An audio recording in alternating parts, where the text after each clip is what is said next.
అందరికీ నమస్కారం. రోజాస్ తెలుగు డైరీస్ ఛానల్కి స్వాగతం. ఈరోజు మనం మొక్కపాటి నరసింహశాస్త్రి గారు రచించిన బారిస్టర్ పార్వతీశం అనే నవలలోని 12వ భాగంలోకి వచ్చేశామండి. చెవులారా వినటానికి సిద్ధం కండి. పలహారాలు ముగించుకుని బయటకు వచ్చి మా కారులో కూర్చున్నాము. ఇక బసకు చేరి కోటు విప్పేస్తే కాని అడుగు కింద పెట్టలేకపోతున్నాను. కాని నా దురదృష్టం కొద్దీ ఈ తిప్పడం చాలదన్నట్టు ఆ ఊళ్ళో ఉన్న పెద్ద పార్కట హైడ్ పార్క్ అనే ఉద్యానవనానికి తీసుకువెళ్ళి కొంతసేపు అక్కడా తిప్పింది మా మేనేజర్ అమ్మ. ఇక్కడ వృక్షజాతులు, పుష్పజాతులు, వింతైన రంగుల ఆకుల మొక్కలు అనేకములు ఎంతో అందంగా అమర్చబడి అక్కడక్కడా కనపడ్డాయి. ఈ పార్కులో విహారానికి బళ్లమీదనూ గుర్రాల మీదనూ కూడా గొప్ప గొప్ప వాళ్ళందరూ వస్తారట. ఇది పూర్తిగా చూడవలనంటే ఓ పూటో 2 పూటలో పడుతుంది అనిపించింది. ఈ ఊళ్ళో ఇన్ని చూడవలసిన ప్రదేశాలుంటే ఒక్కొక్కటి చూడటానికి రోజుల తరబడి పడుతుంటే ప్రత్యేకంగా ఈ లండన్ నగరం ఈ చివరి నుంచి ఆ చివరి వరకు చూడటానికే 1 సంవత్సరం సరిపోయేట్టు ఉందనుకున్నాను. అందుచేతను ఇంక ఈ నగరం సావకాశంగా మరో మాట ఎప్పుడైనా చూడవలసిందే అనుకున్నాను. ఈ ఊహలతో కాళ్ళీడ్చుకుంటూ నెమ్మదిగా నడుస్తూ ఉంటే మా ఆవిడ పొరపాటు మా మేనేజర్ అమ్మగారు నెమ్మదిగా నా దగ్గరికి వచ్చి, ఏం కష్టంగా ఉందా నాయనా? కాళ్ళు నొప్పులు పడుతున్నాయా? నడవటానికి ఇబ్బందిగా ఉందా? నీ ముఖం కూడా చాలా అలిసిపోయి వాడిపోయినట్లు కనపడుతోంది. పోనీలే, ఈ పూటకు ఇంతటితో ముగించి ఇంటికి వెళదాం అంది, నా భుజం మీద చెయ్యి వేసి నాకేసి జాలిగా చూస్తూ. ఆవిడ ఆదరణకు నాకెందుకో ఇట్టే దుఃఖం వచ్చింది. పైకి గంభీరంగా, పర్వాలేదులేండి, మనతో వచ్చిన వాళ్ళందరికీ ఇంకా చూడవలనని ఉంటే చూపించండి, నేను కాసేపు ఇక్కడ కూర్చుంటాను అన్నాను సిగ్గుపడుతూ. అబ్బెబ్బే, ఎంత మాట! నాకు పని ఉంది, ఈ వేళకు చూసింది చాలు, మరొకప్పుడు తరువాత చూడవచ్చును, బసకే వెళదాం రా అని కారు దగ్గరికి దారి తీసింది. కారులో కూర్చుని 1 అరగంటలో బసకు చేరుకున్నాం. అక్కడ నాకోసమే మా మిత్రుడు మీనన్ నిరీక్షిస్తూ కూర్చున్నాడు. నన్ను చూసి నవ్వి నెమ్మదిగా నాతో నా గదిలోకి వచ్చాడు. గదిలో ప్రవేశించగానే ముందు నా కాలి జోళ్లు ఊడదీసి అవతలకు గిరవాటు పెట్టి మేజోళ్లు కూడా తీసేశాను. నా బాధ గ్రహించి స్నానాల గదిలోకి వెళ్ళి వేడి నీళ్లతో పాదాలు కడుక్కుని కాసేపు ఆ వేడి నీళ్లలోనే ఉంచితే ఈ నొప్పి లాగేస్తుందని, నేను వచ్చేదాకా తను కూర్చుంటానని ముందా పని చేసుకోమని సలహా ఇచ్చాడు. సరేనని అడుగు తీసి అడుగు వెయ్యలేక నెమ్మదిగా స్నానాల గదికి చేరుకుని అక్కడ మీనన్ చెప్పినట్లు వేడి నీళ్లలో సుమారు పావుగంట సేపు కాళ్లు పెట్టుకుని కూర్చునేసరికి ఉపశమనంగా హాయిగా ఉండి నొప్పి చాలా భాగం చేత్తోటి తీసేసినట్టుగా పోయింది. కాళ్లు తుడుచుకుని నా గదిలోకి వచ్చాను. ఏమండి, కాళ్ళు ఎలాగున్నాయి? ఇప్పుడేమైనా సుఖంగా ఉందా? నొప్పేమన్నా తీరిందా అన్నాడు మీనన్. మీ దయవల్ల చాలా భాగం బాధ తగ్గింది. ఈ రాత్రి విశ్రాంతి తీసుకుంటే రేపటికి బాగా తగ్గుతుంది అనుకుంటున్నాను. కానీ మరి ఈ రాత్రే ప్రయాణం అనుకున్నాను కదా అన్నాను. ఇంకొకటి 2 రోజుల ఆలస్యమైనా మునిగిపోయేదేమీ లేదు. మీరు కాలేజీలో చేరటానికి ఇంకా కొంత వ్యవధి ఉంది. అందుచేత తొందరపడవలసినవి ఏముంటాయో ఆలోచిద్దాం, కూర్చోండి అన్నాడు. నేను కూర్చున్న తర్వాత 2 నిమిషాలు ఊరుకుని, అయితే మీకు దుస్తులు సరిపడ్డన్ని ఉన్నాయా? ఈ చలికి మీరు ఆగగలుగుతున్నారా? ఇబ్బంది పడ్డం లేదు కదా అన్నాడు. చలి ఎక్కువగానే ఉందండి, భరించడం కష్టంగానే ఉంది అన్నాను. మీ బట్టలు ఏమున్నాయని నేను అడుగుతున్నానని ఏమీ అనుకోక చెప్పండి. మీరు వేసుకున్న సూట్ ఇండియాలో కుట్టించిందా? అలాగనే ఉంది చూస్తే, ఇక్కడికి పనికిరాదు. చలిమాటు ఎలా ఉన్నా ఈ కోటు కుట్టు ఈ పద్ధతి చూస్తే ఇక్కడ అందరూ నవ్వుతారు. తరువాత సూట్ అడుగున అండర్ ఉందా అని అడిగాడు. అదేమిటో నాకు అర్థం కాలేదు. నేను తెల్లబోయి అతనికేసి ప్రశ్నార్థకంగా చూశాను. ఊరికే సూట్ తుడుక్కున్నారా? దాని అడుగున ఇంకేమీ లేదా అన్నాడు. ఇంకేమీ లేదన్నాను. అతను నిర్ఘాంతపోయి, చాలా పొరపాటు చేశారు. ఇటువంటి దేశంలో చాలా ప్రమాదం. అడుగున కూడా ఉన్నితో తయారైనవి చర్మాన్ని అంటిపెట్టుకుని ఉంటే బనియన్ లాంటివి. కాళ్లకు ఒంటికి కూడా తొడుక్కుని ఉండాలి, లేకపోతే చాలా ప్రమాదం. అందుచేతను ముందు ఈ దుస్తులు సంగతేందో చూడాలి. రేపుదయాన్నే నేను వచ్చి మిమ్మల్ని బజారుకి తీసుకుని వెళుతాను. మీకు కావలసినవి మీరు కొనుక్కుందురు గాని, రేపు కానీ తప్పితే ఎల్లుండి కానీ వెళుదురు గాని. పెందరాడే భోజనం చేసి సుఖంగా పడుకుంటే హాయిగా నిద్రపడుతుంది. ఈ బడలిక తగ్గుతుంది. ఉదయాన్నే వచ్చి మిమ్మల్ని బజారుకి తీసుకుని వెళ్తాను. మీకు కావలసినవి మీరు కొనుక్కుందురు గాని. ఉదయాన్నే వచ్చి మిమ్మల్ని కలుసుకుంటాను. గుడ్ నైట్ అని వెళ్ళిపోయాడు. అతను చెప్పినట్లుగానే నేను వెంటనే భోజనం చేశాను. వచ్చి పడుకున్నాను. కూర్చోటానికి కూడా ఓపిక లేకపోయింది. రేపు మళ్ళీ ఏం కొనాలో ఏమిటో, మళ్ళీ ఎంత ఖర్చవుతుందో అని ఆలోచనలో పడ్డాను. ఇప్పటికీ ఏ రోజుకా రోజు అయినా ఖర్చులో నా వంతు నేను మీనన్కి ఇచ్చేస్తున్నాను. అతను చిరునవ్వుతో థ్యాంక్స్ అని తీసుకునేవాడు. ఈవేళ ఖర్చంతా మేనేజరమ్మ పెట్టింది. ఎవ్వళ్ళని ఒక కాని అడగలేదు. ఎవరూ ఇవ్వనూ లేదు. ఇదంతా ఆఖరణ బిల్లులో చేరుస్తుందో లేకపోతే గవర్నమెంట్ వారు చేసిన ఉచిత ఏర్పాట్లో తెలియదు. ఇది ఏమీ తడిసి మోపుడు అవుతుందో అనే ఆలోచన పూర్తి కాకుండానే నాకు తెలియకుండానే నిద్రలో పడ్డాను. ఉదయాన్నే లేచి దంతధావనాధికములు కానిచ్చి హాల్లో కూర్చునేసరికి మీనన్ మిత్రుడు వచ్చాడు. ఏం సోదరా, బయలుదేరదాం, సిద్ధంగా ఉన్నావా అన్నాడు. మేమిద్దరము భోజనాల హాల్లోకి వెళ్ళి టీ పలహారాదులు ముగించి వీధిలోకి వచ్చాము. ఇక్కడ వాళ్ళంతా వాళ్ల పనుల మీద వెళ్ళి ఏ హోటల్లోనో తింటారు కాబోలు అనుకున్నాను. అక్కడ మనిషి వెంటనే నాకు పలహారములు అమర్చాడు. నేను పలహారం ముగించుకుని నా గదిలోకి వెళ్ళి పడుకున్నాను. ఆ పడక 4 గంటలకు గాని మెలకువ రాలేదు. ఇంత వెర్రి నిద్ర పట్టిందేమో అనుకున్నాను. లేచి ముఖం కడుక్కుని కాసేపు అటూ ఇటూ తిరిగి వద్దామని వీధిలోకి వచ్చాను. ఎక్కడికైనా వెళితే దారి తప్పిపోతానేమో అనే భయంతో ఆ వీధిలోనే ఉన్న షాపులను, దారిని పోయే జనాన్ని, హడావిడిగా పరుగులెత్తే వివిధ వాహనాలను చూస్తుంటే ఇట్టే నాకు తెలియకుండానే 6 గంటలైపోయింది. నేను వెంటనే బస్కు చేరుకున్నాను. ఇంతలో మీనన్ రానే వచ్చాడు. సవరణ అంతా అయిందా? ఈ పూట ప్రయాణమే కదా అన్నాడు. నా ఆలస్యమేమీ లేదు, ఈ పూట ప్రయాణమే అన్నాను. అయితే భోజనం జాగ్రత్తగా సర్దుకున్నావా అన్నాడు మీనన్. అన్నీ సర్దుకున్నాను అన్నాను. బట్టలు బావున్నాయా అన్నాను. కాని నాకొక్క సంగతి చెప్పు బాబూ, వాడు సూట్ అంత త్వరగా ఎలా కుట్టాడో తెలియక చస్తున్నాను అన్నాను. అతను పక్కపక్క నవ్వి, వాళ్ళు కొన్ని ఎప్పుడో కుట్టి అట్టే పెడతారు. అవి వచ్చిన వాళ్ళకి ఎవరికి సరిపోయింది వారికిస్తారు. సాధారణంగా ఇన్ని అడుగుల పొడవు ఉన్న మనిషికి చేతులు ఇంత పొడవు ఉంటాయి, ఛాతీ ఇంత వెడల్పు ఉంటుంది, మెడ ఇంత పొడవు ఉంటుంది, ఛాతీ ఇంత వెడల్పు ఉంటుంది, నడుము ఇంత, కాళ్ళు పొడిగింత అనే లెక్క ఉంటుంది. ఆ ప్రకారం కుట్టి పెడతారు. ఎక్కడో 100కి 1,00,000కి తప్ప సాధారణంగా ఏ రకం మనుషులకి ఆ రకం సరిపోతూనే ఉంటాయి అని చెప్పి నా సందేహం తీర్చాడు. నువ్వు లోపల తొడుక్కునే బనీన్ లాంటిది ఉదయాన కొన్నవి తొడుక్కున్నావా అన్నాడు. లేదు అన్నాను. మరి కొన్నదెందుకయ్యా? తొడుక్కోవటానికా, పెట్లో పెట్టుకోవటానికా? రాత్రి ప్రయాణం కూడాను, చలి ఎక్కువగా ఉంటుంది, ముందవి తొడుక్కో అన్నాడు. పై బనీన్ ఒక్కటే సరిపోతుందా, లేకపోతే షరాయి లాంటిది కూడా తొడుక్కోవాలా అన్నాను. 2 తొడుక్కోవాలి అన్నాడు. చచ్చాంరా అని కట్టినవన్నీ మళ్లీ విప్పి అందులో తొడుక్కోవటానికి ప్రయత్నం చేశాను. ఓ పట్టాన ఎక్కలేదు. కాలి మేజోడ్లాగానే ఎంతో బిగువుగా ఉన్నాయి. కొంచెం ఒంటికి గుచ్చుకుంటున్నా అనుభూతి కూడా ఉంది. ఇదేమిటి ఇంత బిగుతూ ఇచ్చాడు అన్నాను. అది అంతే, అలాగే ఉండాలి. 2 రోజులు తొడుక్కుంటే అవే వదులవుతాయి. అవి ఒంటిని అంటిపెట్టుకుని ఉంటే ఎంత వెచ్చగా హాయిగా ఉంటుందో నీకే తెలుస్తుంది.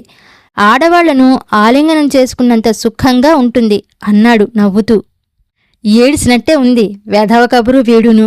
అస్తమానం ఆడవాళ్ళను ఆలింగనం చేసుకుంటూ కూర్చుంటాడు కాబోలు అనుకుంటూ కొంచెం సిగ్గుపడ్డాను. ఇవన్నీ నెమ్మది మీద తెలుస్తాయిలే అంటూ బయలుదేరుదాం అన్నాడు. నేను త్వరగా దుస్తులు తొడుక్కోవటం ముగించుకుని మళ్లీ సామాన్ కట్టేసుకుని బయటకు వచ్చాను. అక్కడ ఉండే నౌకర్ను మీనన్ పిలిచాడు. వాడు సామాన్ తెచ్చి వీధిలో పెట్టాడు. మేము హాల్లోకొచ్చి అక్కడ మహంకాళి మేనేజరమ్మ దగ్గరకు వెళ్ళి, నేనిప్పుడు ఎడింబరో వెళ్తున్నానండి, నా బిల్లు ఎంతైందో చెబితే చెల్లించుకుంటాను అన్నాను. బిల్లు అప్పుడే ఎప్పుడు సిద్ధమైందో అక్కడకు అప్పుడే ఎలా వచ్చిందో తెలియదు గాని బల్ల మీద ఉన్న కాగితం నాకు అందించింది. వెంటనే సొమ్ము చెల్లించాను. ఆవిడ మందహాసం చేస్తూ రసీదు నాకు అందించింది. విష్ యూ గుడ్ లక్ అని నాకు కరచాలనం చేస్తూ గుడ్ బై అని నాకు సెలవిచ్చింది. నేను వీధిలోకి వచ్చేసరికి మీనన్ గుర్రబ్బండి పిలిచి సామాన్ అందులో పెట్టించి నన్ను అందులో ఎక్కమన్నాడు. స్టేషన్కి వచ్చాము. మీనన్ టికెట్ కొనుక్కుని పెట్టాడు.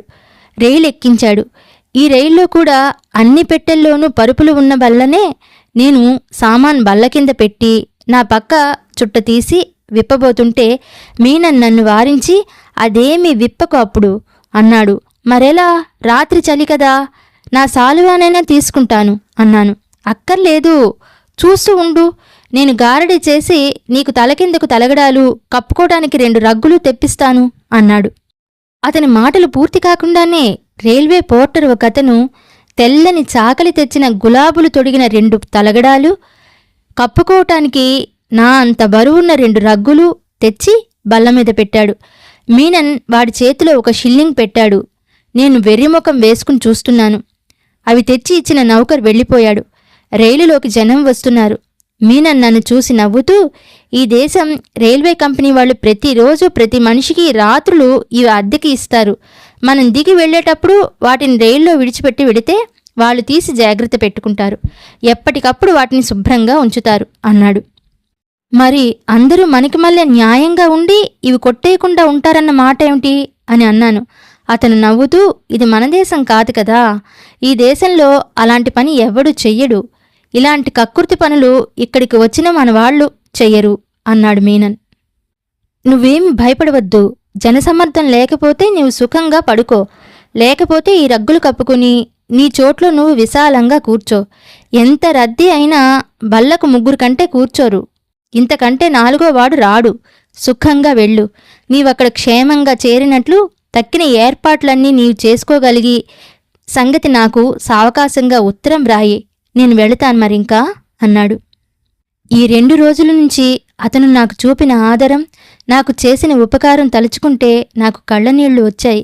ఈ దూరదేశంలో ముక్కు మొహం తెలియని నాకు ఇతనింత ఉపకారం, ఇంత అవ్యాజమైన ఆదరణం చూపించటం ఎంత గొప్ప, ఎంత విశాల హృదయం అనుకుని నమస్కారం చేస్తూ కొంచెం వణుకుతున్న కంఠంతో బయటకు వచ్చిన కన్నీటితో నా కృతజ్ఞత అతనికి ముక్తసరిగా 2 మాటల్లో చెప్పగలిగాను. ఇంతలో రైలు కూత వేసింది. అతను నన్నొక్క మాట ఆలింగనం చేసుకుని, భయం లేదు తమ్ముడు, అన్నీ వాటంతటవే సవ్యంగా జరుగుతాయి. బెంగ పెట్టుకోకు, హాయిగా ఉండు, పరమేశ్వరానుగ్రహం ఉంటుంది అని కరచాలనం చేసి గబుక్కున రైలు దిగాడు. అతను నాకు చెయ్యి ఊపుతుంటే రైలు కదిలింది. నిలబడ్డవాణ్ణి నా స్థానంలో చతికిలబడ్డాను. రైలులోనూ బయట ఉన్న జనం, వస్తువులు ఒక్క క్షణం ఏమీ కనపడలేదు. కళ్ళు తుడుచుకుని కూర్చున్నాను. నా ఎదుట బల్లమీద ఉన్న వారిద్దరూ నాకేసి ఆర్ద్రతతో చూశారు. నువ్వు కొత్తగా వచ్చావా అన్నాడు అందులో ఒకడు. నోట మాట రాక తల ఊపాను. నీకేం భయం లేదులే, ఇక్కడ హాయిగా ఉంటుంది, పడుకుని సుఖంగా నిద్రపో అన్నాడు. థ్యాంక్యూ అన్నాను. రైలు వేగం అందుకుంది. నా మనస్సు అంతకంటే వేగంగా స్వదేశానికి వెళ్ళింది. మీనన్ చెప్పినట్లు రైలు ఖాళీగా ఉన్నది కదా అని తలగడలు వేసుకుని రగ్గులు కప్పుకుని సుఖంగా పడుకున్నాను. ఒక్క క్షణం ఈ సూట్ వగైరా మార్చాలా అనే సందేహం కలిగింది. రైలులో ఈ బాధంతా ఎందుకని అలాగే పడుకుంటే తీరిపోతుంది అనుకున్నాను. కాలి జోళ్ళు మేజోళ్ళు మటుకు తీస్తే కాని వీల్లేదనిపించింది. తలగడాలు బహుమెత్తగా హాయిగా ఉన్నాయి. ఇంత మెత్తని తలగడాలు నేనెక్కడా చూడలేదు. నిజం చెప్పాలంటే మా ఇంట్లో తలగడాలు రాళ్లల్లా ఉండేవి. ఇటిక బొంత తలకింద పెట్టి దానిపైన దుప్పటి కప్పితే మా ఇంట్లో తలగడయే అనుకునేవాణ్ణి. ఈ దేశంలో దూది ఇంత మెత్తగా ఉంటుంది కాబోలు అనుకుంటూ కళ్ళు ముయ్యబోతుంటే ఇంతసేపు నాకేసి నిదానంగా చూస్తున్న ఎదురుబల్ల మీద మనిషి చిరునవ్వుతో good night sir, sound sleep, pleasant dreams అన్నాడు. నేను థ్యాంక్యూ అని నవ్వి కళ్ళు మూసుకున్నాను. కళ్ళు మూయటం తడవుగా నిద్రపట్టింది కాబోలు నాకేమీ తెలియలేదింకా. కొంచెం మెలకువ వస్తున్నట్లు ఉండగా రైలులో సంచలనం బయలుదేరింది. రైలు ఆగినట్లు తెలుసుకున్నాను. నాకు ఎదురుగా ఉన్న సోదరులు మాయమయ్యారు. ఎక్కడ దిగాలో తెలియలేదు. సామానేమైనా కూడా మాయమైందేమోనని అనుమానంతో అడుగున చూశాను. బల్లకింద సామాన్లు అలాగే మైమరిచి నిద్రపోతున్నాయి. రైలు ఆగింది. అందరూ దిగిపోతున్నారు. ఇదే నా ఎడింబరో అని ఒక ఆసామీని అడిగాను. అవును అన్నాడు. మీనన్ చెప్పినట్లు రగ్లు మడిచేసి తలగడాల మీద పెట్టి సామాన్తో సహా దిగాను. ఇప్పుడేం చెయ్యడమా అని ఆలోచిస్తుండగా ఒక రైల్ బంట్రోతు వచ్చి నవ్వుతూ మార్నింగ్ సార్ అన్నాడు. తన నెత్తిమీద టోపీ ముట్టుకుని బాగా నిద్రపట్టిందా అండి? Where are you going sir? Can I help you? అన్నాడు వినయంతో. వాడి వినయ విధేయతలు చూస్తే నాకు ఎంతో ముచ్చట వేసింది. నేను ఎక్కడికి వెళ్లాలో తెలీదు. ఊళ్ళోకి వెళ్ళి గది ఏదైనా చూసుకునే వరకు ఏం చేయడమా అని ఆలోచిస్తున్నాను. ఈ స్టేషన్లోనే గదులుంటాయండి. ఈ సామాను అందులో పెడతాను. మీరు సావకాశంగా పలహారం అది చేసి ఊళ్ళోకి వెళ్ళవచ్చును. సామాను ఇక్కడ జాగ్రత్తగా ఉంటుంది. అవసరమైతే 1-2 రోజులు ఆ గదిలోనే కొద్దిపాటి అద్దె ఇచ్చి ఉండవచ్చును అన్నాడు. బ్రతుకు జీవుడా అనుకుని థ్యాంక్యూ అన్నాను. వాడు నా సామాను సహితము నన్ను గదిలోకి తీసుకువెళ్ళి సామాను అక్కడ పెట్టి పక్కన ఉన్న చిన్న గది మరొకటి చూపించి, అందులో మీరు కాలకృత్యాలు తీర్చుకోవచ్చును. అక్కడ గోడనున్న బొత్తాం లాంటిది నొక్కితే మనిషి వచ్చి మీకు పలహారం వగైరా తెచ్చి వెనకాల మూసుకుని బయటకు వెళ్ళిపోయాడు. చాలా ఆశ్చర్యం అనిపించింది. సరే, ఏకంగా వెళ్ళేప్పుడు ఏదైనా ఇవ్వచ్చుననుకున్నాను. నేను కోటు వగైరా దుస్తులు తీసివేసి కాలకృత్యాలు తీర్చుకునేసరికి ఒక నిమిషంలో భూమిలోంచి వచ్చినట్లు ఒక మనిషి ఎదురుగుండా వచ్చి నిలుచుని, గుడ్ మార్నింగ్ సార్ అని తమకేం కావాలి అని ఎంతో భయభక్తులతో అడిగాడు. నాకు పలహారము, టీ తెచ్చిపెట్టమన్నాను. ఈ 4-5 రోజుల్లోనూ ఈ పద్ధతులన్నీ బాగా అలవాటైనాయి. క్షణంలో తీసుకువస్తానండి అని అతను బయటికి వెళ్ళి అన్నట్టుగానే మరుక్షణంలో అన్నీ తీసుకువచ్చి బల్లమీదన అమర్చి, మళ్ళీ ఏదైనా కావలిస్తే బొత్తం నొక్కండి అని చెప్పి తలుపు మూసుకుని వెళ్ళిపోయాడు. నేను సుఖంగా పలహారం చేసి బయటికి వెళ్లే ప్రయత్నంలో ఆ బొత్తం నొక్కాను. ఇందాకటి మనిషి మళ్ళీ వచ్చాడు. నాకీ ఊరు కొత్త, నేనెప్పుడు ఈ ఊరు రాలేదు. ఇక్కడ చదువుకోటానికి వచ్చాను. కొంతకాలం పాటు ఇక్కడే ఉండాలి కదా. ఉండటానికి ఒక గది కావాలి. ఎక్కడ దొరుకుతుంది? ఎలా వెళ్ళాలి? ఎలా ప్రయత్నం చెయ్యాలి అని నిర్మోహమాటంగా అడిగాను. నేను నిలబడే ఉన్నాను. అతను నిలబడే ఉన్నాడు. నేను చెబుతాను, తమరు దయచేయండి అని కుర్చీ చూపించాడు. తను మాత్రం నిలబడే ఉన్నాడు. తమకు యూనివర్సిటీకి దగ్గరగా ఉంటే వీలుగా ఉంటుంది కదా. ఇక్కడ ఈ ట్రామ్ ఎక్కి నేను చెప్పే వీధి దగ్గర ఆపమంటే ఆపుతాడు. అవన్నీ నివాస గృహాలుండే చోటు. అక్కడ ఏ వీధిలో చూసినా రూమ్ టు లెట్ అని అట్టల మీద వ్రాసి కిటికీలకు కట్టి ఉంటాయి. మీరు గుమ్మానికి కుడిపక్కనో ఎడమ పక్కనో ఉండే బొత్తంలలో ఒక దానిని నొక్కితే తలుపు తీస్తారు. గుమ్మానికి ఎడమవైపున ఆ అట్ట కనపడితే ఎడమవైపు బొత్తము, కుడిపక్కన కనపడితే కుడివైపు బొత్తం నొక్కాలి. కింద భాగంలో అయితే కింద బొత్తం, పై అంతస్తులో అయితే ఆ అంతస్తు బొత్తం నొక్కాలి. అప్పుడు మీకు వీలైన గది, వీలైన వీధిలో, వీలైన అద్దెలో ఎన్నుకోవచ్చు అన్నాడు. ఎంతో ఓపికగా, ఎంతో సావకాశంగా, ఎంతో వినయంగా చెప్పాడు ఈ సమాచారమంతా. నేను థ్యాంక్యూ అని బయటికి వచ్చాను. నా వెనుక అతను లోపలున్న నేను పలహారం చేసిన పళ్ళాలు వగైరా తీసుకుని తలుపు మూసి బయటికి రావటం గమనించాను. రోడ్డు మీదకు వస్తుంటే చాలామంది నాకేసి తేరిపారా చూడటం, ఒకరిద్దరు మందహాసం చేయటం గమనించాను. నవ్వితే నాకేమీ, వాళ్ల మూతే వంకరపోతుంది అనుకుని ట్రామ్ నిల్చునే చోటున తెలుసుకుని అక్కడికి వెళ్ళి నిలబడ్డాను. స్టేషన్లో అతను చెప్పిన నెంబర్ ట్రామ్ రావడంతోనే అదెక్కి అతను చెప్పిన చోట దిగాను. అక్కడొక చిన్న పార్కు ఉంది. ఎంతోమంది పిల్లలు, కొందరు ఒంటరిగాను, కొందరు తల్లులతోటి వచ్చి అందులో ఆడుకుంటున్నారు. నాకు వాళ్ళని చూస్తే ఎంతో ముద్దొచ్చింది. ఒక్క క్షణం వాళ్ళ ఆటలు చూస్తూ అలా నిలబడిపోయాను. నాకు తెలియకుండానే నా ముఖంలోకి చిరునవ్వు వచ్చింది. కొందరు పిల్లలు నన్ను చూసి దూరంగా తొలగిపోయారు. ఒకరిద్దరు సాహసించి నా దగ్గరకు వచ్చి కళ్ళు పెద్దవి చేసి భయంతోనూ ఆశ్చర్యంతోనూ నన్ను చూస్తూ నిలబడిపోయారు. నా వెనుకను కొంచెం దూరంలో ఒకళ్ళిద్దరు పిల్లలు నన్ను చూసి పరిగెత్తుకెళ్ళి తల్లులను కౌగులించుకుని, mummy mummy there is black mummy అన్నాడు. ఇంకొకడు, అమ్మా ఆ నల్లటాయన పిల్లల్ని ఎత్తుకుపోతాడా అన్నాడు. ఇంకొకడు, అమ్మా అతనెప్పుడు స్నానం చేయుడా అన్నాడు. వాళ్ళ తల్లులు వాళ్ళ నోళ్లు నొక్కి, తప్పు, అలా అనకూడదు, ఇంకెప్పుడైనా అలా అంటే దెబ్బలు తగులుతాయి, జాగ్రత్త అని భయపెట్టారు. నా దగ్గరకు వచ్చిన పిల్లలను చూసి వాళ్ళ ధైర్యానికి సంతోషించి హలో అని వాళ్లను పలకరించబోయాను. వాళ్ళు హడలిపోయి పారిపోయారు. నవ్వుకుంటూ నా దారిన నేను ముందుకు సాగాను. ఎంతో దూరం వెళ్ళనక్కర్లేకుండానే ఒక వీధిలో స్టేషన్లో ఆసామీ చెప్పినట్లు గదులు అద్దెకి ఇవ్వబడును అనే బల్లలు కనపడ్డాయి.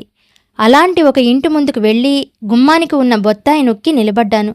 ఒక ముసలమ్మ తలుపు తీసి నా ముఖం కేసి చూసి ఎంతో అసహ్యంతో, ఓహ్ అని భళ్ళున తలుపు వేసుకుని చక్కా పోయింది. నవ్వుకుంటూ నేను మరో ఇంటికి వెళ్ళాను. అక్కడ ఒక నడవయస్సావిడ తలుపు తీసి నన్ను ఎగాదిగా చూస్తూ ఏం కావాలి అని మర్యాదగా అబద్ధమాడి వెళ్ళిపోయింది. మరొక చోటకు వెళితే ఆ ఇంటావిడ నా బోండ్లకు తమ గది అద్దెకి ఇవ్వటం ఇష్టం లేనట్లు ముఖంలో ప్రకటిస్తూ బోలెడంత అద్దె చెప్పింది. ఆవిడ భావం గ్రహించుకుని బయటపడ్డాను. ఇంకొక ఇంటి దగ్గర ఒక ముసలమ్మ తలుపు తీసి ఏ దేశం మీది? ఆఫ్రికా దేశమా అంది. కాదు, ఇండియా అన్నాను. ఓహో, ఇండియానా, చాలా సంతోషం. అక్కడ ఎవరైనా మహారాజు బిడ్డవా అంది. నేను నవ్వుతూ కాదన్నాను. నేను మహారాజునేమీ కాదు, మామూలువాడినే, ఇక్కడ చదువుకోటానికి వచ్చాను, గది కావాలి అన్నాను. నవ్వుతూ విచారం వ్యక్తం చేస్తూ ప్రస్తుతం ఖాళీ లేదు, ఒక వారం రోజుల్లో ఒక గది ఖాళీ అవుతుంది, అప్పుడు వస్తే ఇస్తాను అంది. ఆ మాటకే సంతోషించి మరికొంత దూరం ముందుకు వెళుతుండగా మన దేశస్థుడు ఒకతను నాకెదురుగుండా వస్తున్నాడు. నా ప్రాణం లేచొచ్చినట్టయింది. రక్షించావు నాయనా అనుకున్నాను. అతనిని ఆపి గుడ్ మార్నింగ్ అని నా అవస్థ చెప్పి ఏం చెయ్యాలో నాకు సలహా ఇవ్వమన్నాను. సరే నాతోటిరా అని కొంచెం సమీపంలో ఉన్న ఇండియన్ అసోసియేషన్ అని బల్లకట్టబడిన ఒక పెద్ద ఇంటిలోకి తీసుకువెళ్ళి అక్కడ హాల్లో నన్ను కూర్చోబెట్టి తను నాకు ఎదురుగుండా కూర్చుని ఇక చెప్పు నీ సంగతి అన్నాడు ఇంగ్లీష్లో. అక్కడికి చాలామంది మన దేశస్థులు లోపలికి వచ్చేవాళ్ళు పోయేవాళ్ళు కనపడ్డారు. నేను నా సంగతంతా చెప్పాను. అతను సావకాశంగా విన్నాడు. తను బెంగాలీ వాడినని చెప్పాడు. ఇంకా ఏదో చెప్పబోతుంటే చూడగానే తెలుగువాడిలా కనపడే వ్యక్తి ఒకరు లోపలికి వచ్చాడు. నా ఎదుటనున్న బెంగాలీ అతను హలో రాజు, కమ్ హియర్ అని పిలిచాడు. అతను వచ్చి నిలబడ్డాడు. కూర్చో, ఇతను మీవాడు, మీ ప్రాంతం నుంచి వచ్చాడు, గది కోసం తిరుగుతున్నట్ట. నువ్వు అతనికి ఏదైనా గది చూపించి ఎక్కడో ఒక చోట ప్రవేశపెట్టు పాపం, లేకపోతే చాలా ఇబ్బంది పడతాడు. మనం ఒకళ్ళకొకళ్ళం చేదోడు వాదోడుగా ఉండకపోతే ఇక్కడ ఎలా బ్రతుకుతాం, ఏమంటావు అన్నాడు మందహాసంతో. ఓ తప్పకుండా అలాగే నేను చేస్తాలే, నువ్వు వెళ్ళు అన్నాడు రాజు. అతను లేచి అబ్బాయి మనం మళ్ళీ కలుసుకుందాం, ఈ రాజు మీ ప్రాంతం వాడే, చాలా మంచివాడు, మీకు కావలసిన సహాయం అతను చేస్తాడు, నాకు పనుంది నేను వెళ్తున్నాను అని నాకు కరచాలనం చేసి వెళ్ళిపోయాడు. అతను ఖాళీ చేసిన కుర్చీలోకి రాజు వచ్చి కూర్చుని ఏం బాబూ మీదే ఊరు, ఎక్కడి నుంచి వచ్చావు, ఎప్పుడొచ్చావు, సంగతి సందర్భాలు అన్నీ చెప్పునాయనా అంటూ తనది భీమవరమని అందుచేత తెలుగువాడినని క్షత్రియుడునని చెప్పుకొచ్చి ఇంక చెప్పు నీ సంగతి అన్నాడు. టూకీగా ఒక్క అక్షరం కూడా పొల్లిపోకుండా అప్పటి వరకు జరిగిన వృత్తాంతం అంతా చెప్పాను. నీ సామాను అది ఎక్కడుంది అన్నాడు. స్టేషన్లోనే పెట్టాను అన్నాను. సరే అయితే లే వెళదాం, నీ సామాను తీసుకుని నా గదికి చేరుకుందాం, నీకు గది దొరికే వరకు నా దగ్గర ఉందుగాని, నాకేమీ ఇబ్బంది ఉండదు, సుఖంగానే ఉంటుందిలే అన్నాడు. నేను బయలుదేరి స్టేషన్కి వెళ్ళి సామాన్ తీసుకుని అక్కడ నౌకర్లకు మామూలు చెల్లించుకుని రాజుగారి గదికి చేరుకున్నాను. నేను కొంతసేపు సుఖంగా అక్కడ విశ్రమించాను. సాయంత్రం 4 గంటలకు నేనేం చెప్పకుండానే ఇంటావిడ నాకు టీ, రొట్టె వగైరా తీసుకువచ్చి బల్ల మీద అమర్చింది. నేను అది ఆరగించి ఆ గదిలో పుస్తకాలు తిరగవేస్తూ కాసేపు కూర్చునేసరికి రాజు కాలేజీ నుంచి వచ్చాడు. ఏమండి సావకాశంగా విశ్రాంతి తీసుకున్నారా, టీ తీసుకున్నారా అని అడిగాడు. ఆహా అన్నీ అయినాయి, ప్రాణం ఎంతో హాయిగా ఉందిక్కడ అన్నాను. రాజు పుస్తకాలు పడేసి స్నానాల గదిలోకి వెళ్ళి ముఖప్రక్షాళన చేసుకుని వచ్చేసరికి ఇంటావిడ మళ్ళీ అతనికి నాకు టీ పలహారాలు తీసుకువచ్చింది. నాకేమీ వద్దన్నాను.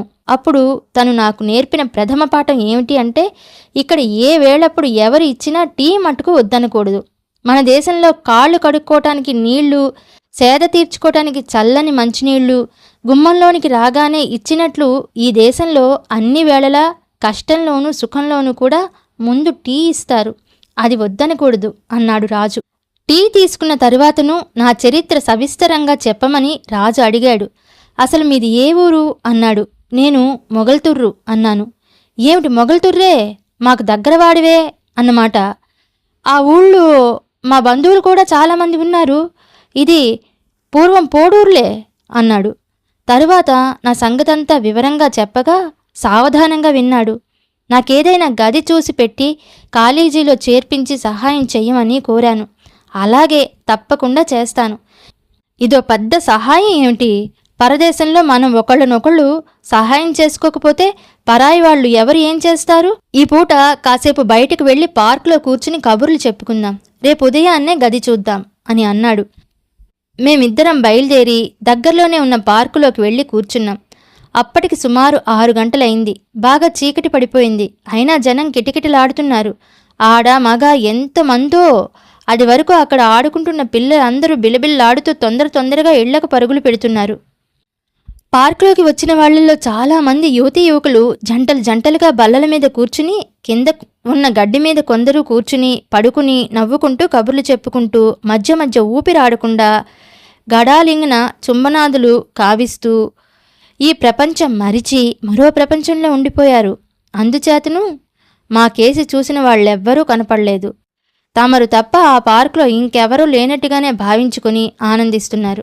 అందుచేతను మేము హాయిగా గడ్డి మీదనే ఒకచోట సుఖంగా కూర్చున్నాము.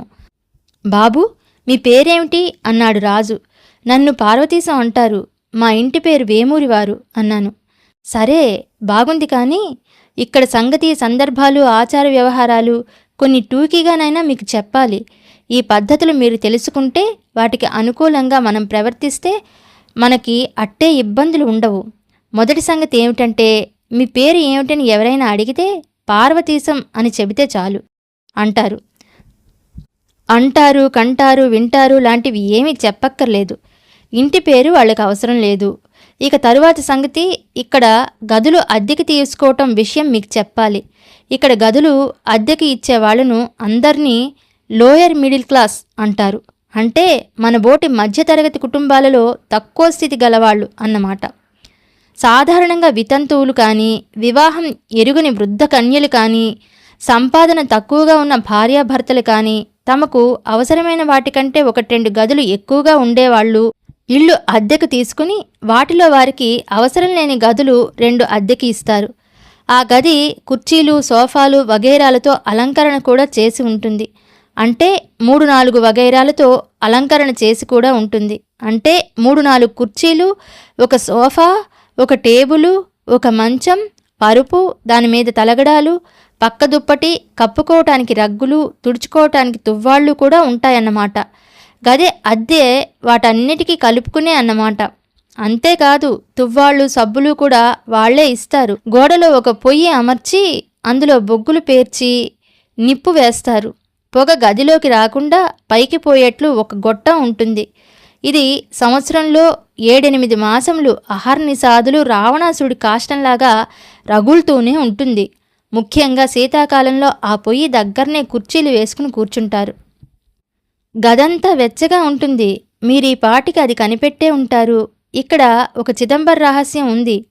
ఈ దేశస్థులు, ముఖ్యంగా తక్కువ జాతివారు మొహం అది కడుక్కోరు అన్నాడు. నేను నిర్ఘాంతపోయి, అదీ కడుక్కోరా అన్నాను. అది ఎవ్వరూ కడుక్కోరు అన్నాడు. మరైతే అన్నాను. మనం బయటికి వెళ్లే చోట పక్కన కాగితాల చుట్ట ఉంటుంది. అందులో కాగితం చుట్ట తీసుకుని దాంతో తుడిచేసుకుని మల విసర్జన చేసిన కమ్మోడ్ అనే పింగాణి దాంట్లో పారేస్తారు. అక్కడ కనపడే గొలుసు లాగితే అందులోకి నీరు విశేషంగా వచ్చి ఈ మలాన్నంతటినీ శుభ్రంగా కడిగేసి అడుగుకు ఎక్కడికో తీసుకుపోతుంది. ఇది శీతల దేశం కనుక అంత త్వరగా దుర్గంధం పైకి రాదు. మొహమే కడుక్కొని వాళ్ళు రోజు స్నానమే చేయరన్నమాట వేరే చెప్పడం ఎందుకు అన్నాడు. మరి అయితే మనమో అన్నాను. మీకిష్టమైతే మీరు మానేయవచ్చును అన్నాడు. అదేమిటండి అలా అంటారు? నేను బ్రాహ్మణుణ్ణి, అందులోనూ వైదికుణ్ణి. సంధ్యావందనాలే కుదరక మానేస్తున్నందుకు విచారిస్తుంటే స్నానం కూడా ఎలా మానేనండి? అలా అయితే ఇక్కడొక్క క్షణం కూడా ఉండనండోయ్. మీరేమన్నా సరే, పోనీ ఒక మాట దేశం చూశామనుకుని చక్కా పోతాను గాని ఇంత మరీ అనాచారంగా అప్రాచ్యంగా ఉండటం నా వల్ల కాదు సుమండి. తరువాతను మీ ఇష్టం అన్నాను. సరేలేండి, నా ఇష్టాలతోటి పనే ఉంది. మిమ్మల్ని మానమని నేను చెప్పలేదు. స్నానానికి వేడి నీళ్లు కావాలంటే ఇంటి వారితోటి చెబితే వారు సప్లై చేస్తారు, మరేం పర్వాలేదు అన్నాడు. ఇది ఒకందుకు మంచిదే అని నేను దంతధావనాదికి కచ్చికలు తాటాకులు తెచ్చుకోవటం మంచిదే అయిందన్నమాట అనుకున్నాను. అతను తెల్లబోయి, ఏమిటి కచ్చికలు తాటాకులు తెచ్చారా? ఇన్నాళ్ళును మనలో మన మాట మరేం తీసుకురాలేదా? ఇక్కడ దేశాచారం అక్షరాలా పాటిస్తున్నారా ఏమిటి కొంపతీసి అన్నాను. అయితే మీరు వచ్చేటప్పుడు ఎవ్వరిని సలహా అడగలేదా అన్నాడు.